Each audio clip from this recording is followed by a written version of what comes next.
A reading from the Holy Gospel according to Luke. Now all the tax collectors and sinners were coming near to listen to Jesus. And the Pharisee and the scribe were grumbling and saying, "This fellow welcomes sinners and eats with them."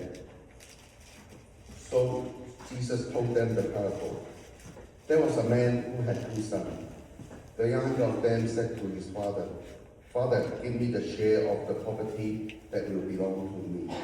So he divided his property between them. A few days later, the younger son gathered all he had and traveled to a distant country. And there he squandered his property in desolate living. When he had spent everything, a severe famine took place throughout that country, and he began to be in need. So he went to hire himself out to one of the citizens of that country, who sent him to his field to feed the pigs.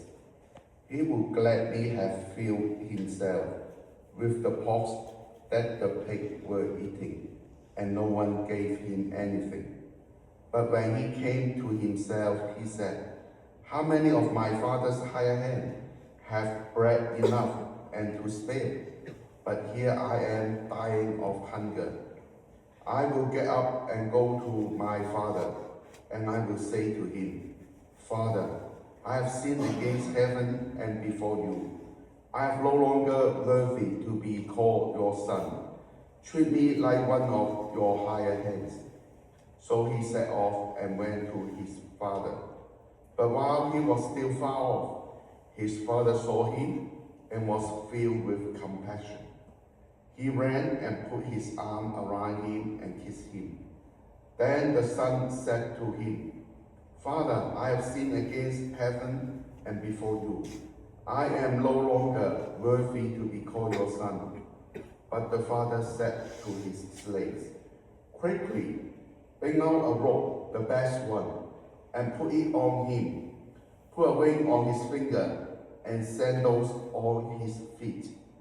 And get the fatted calf and kill it. And let us eat and celebrate. For this son of mine was dead and is alive again. He was lost and is found.' And they began to celebrate.